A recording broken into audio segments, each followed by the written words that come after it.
Bismillahirrahmanirrahim. Assalamualaikum warahmatullahi wabarakatuh. Terima kasih kerana sudi bersama saya pada hari ini.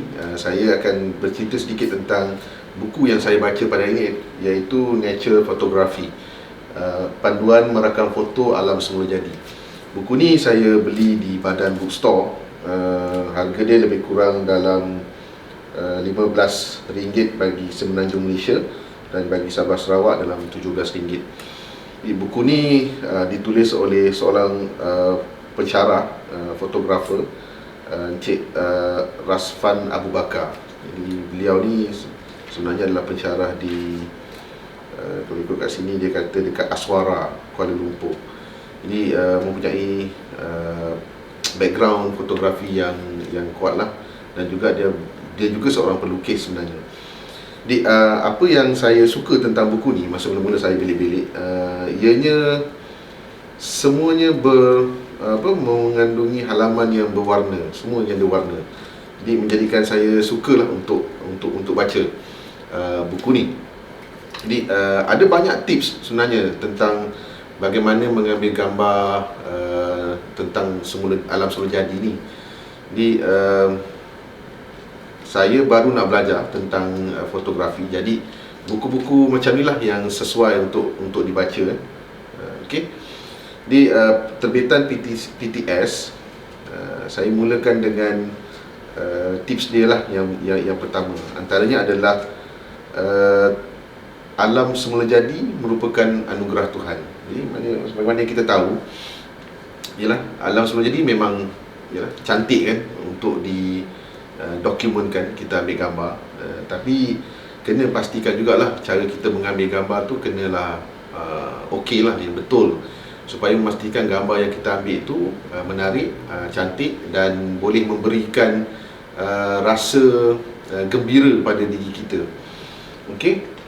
Dan pastinya kita mengagungkan penciptanya lah bila tentang gambar-gambar yang cantik ni. Okey, seterusnya dalam buku ni dia share tentang peralatan yang perlu ada sebagai seorang fotografer ataupun nak ambil gambar nature ni. Di antaranya adalah perlu ada kamera yang baik. Contoh macam ni, kamera 5D. Kamera 5D ni kamera Canon yang bagus lah, full frame. Jadi dan juga perlukan ini kita panggil lens, wide lens yang lebar. Untuk ambil gambar fotografi nature ni, perlu gambar tu perlu banyak yang untuk kita ambil. Jangan ambil close up saja. Kalau macam gambar pemandangan, kita mesti nak ambil gambar pemandangan daripada kiri ke kanan yang luas, landscape. Jadi perlukan kamera yang sebegini. Okey. Tapi tak lupa juga tentang kalau kata nak close up telefoto, mungkin kita boleh gunakan lens macam ni. Lens ni 70-200. Jadi boleh ambil gambar yang agak jauh lah, dan kita boleh rakam gambar cantik. Ini antara yang kita boleh gunakan waktu nak ambil gambar haiwan lah, haiwan bahaya, boleh lah, sesuai. Itu pun nature juga. Nanti dia akan sampai, saya akan ceritakan bila sampai waktu yang untuk ambil gambar haiwan je ni. Okey, peralatan kena okey. Di samping tu, kita kena ada tripod. Tripod kena ada. Kemudian bag pun kena sesuai, dan juga flash perlu ada. Memory card kena lebih besar. Kadang-kadang mereka maklumkan kena bawa baju hujan. Baju hujan, kena pakai topi, kena bawa makanan. Memang lengkap lah. Kena kompas, takut tengah-tengah jalan masuk dalam hutan dan sebagainya, takut tersilap laluan. Jadi ini yang dia sharekan sebagai nature photographer ni. Okey, Seterusnya dia ada kongsi juga tentang tips pencahayaan. Tip pencahayaan ni contohnya ambil gambar sewaktu senja, sewaktu matahari naik. Semua waktu-waktu tu adalah waktu-waktu yang cantik lah. Ada yang kata waktu matahari terbenam ni macam golden hours lah. Waktu tu memang cantik kalau ambil gambar. Tapi kena pastikan, kena tahu teknik yang sebenar. Dalam ni dia diceritakan macam mana nak ambil gambar di situ. Dan juga ada juga dia kata macam mana nak ambil gambar, pastikan ianya horizonnya cantik, sesuai. Pastikan ianya tegak. Kalau sengit, gambar tu kurang cantik. Tapi untuk ambil menggunakan fotografer, gunakan kamera yang macam ni, dia ada dia punya legend ni lah, dia tunjukkan lah macam mana nak dia ada dia punya line yang kita, grid yang kita boleh tengok lah, pastikan dia horizonnya tegak. Tapi kalau macam kita guna handphone pun sebenarnya boleh juga benda yang sama, kita boleh tengok juga horizon dia. Okay, ada juga dia ajar tentang rule of third, macam mana nak meletakkan image objek itu di sebelah kanan sedikit dan di bawah sedikit. Kalau kita biasa dengar rule of third, dalam ni pun dia ada cerita juga tentang rule of third. Kemudian macam-macam lagi lah yang dia kongsi, antaranya tentang wide lens study. Kemudian dia cerita juga tentang filter.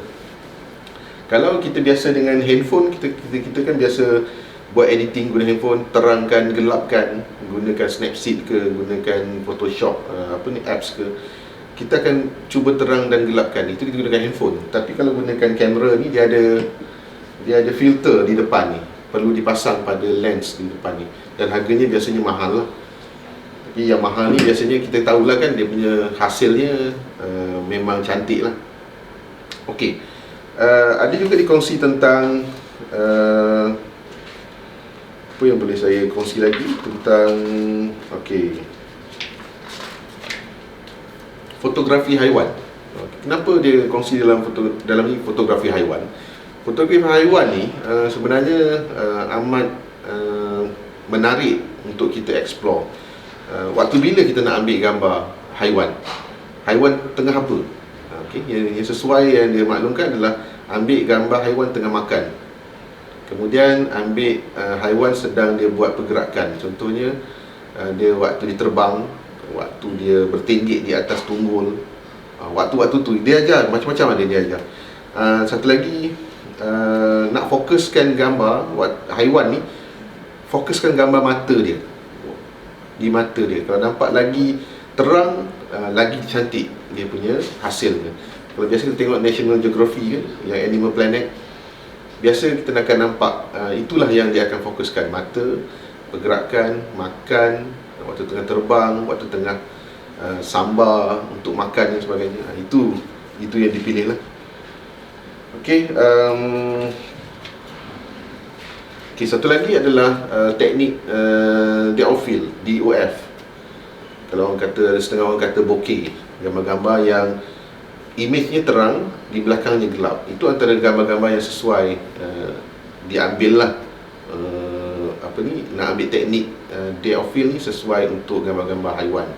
Kenapa kita gunakan DOF? Sebab kita nakkan haiwan tu seolahnya yang lebih diutamakan, gambar tu yang lebih utama.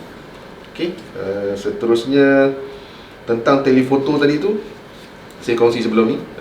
Kenapa mereka menggunakan telefoto? Kalau nak ambil gambar harimau, berani kita nak gunakan wide lens. Jadi kita gunakanlah telefoto ni untuk ambil gambar daripada jauh, tapi dapat image yang cantik lah. Okey, kalau kita perasan, kalau kita pergi ke zoo kan, ada bar tu kan, jadi letaklah antara tengah-tengah tu, kita boleh dapat gambar yang lebih terang lah. Okey, seterusnya yang dekat-dekat akhir ni adalah makro. Makro pun dia ajar juga. Apa itu makro? Makro adalah gambar-gambar yang kecil.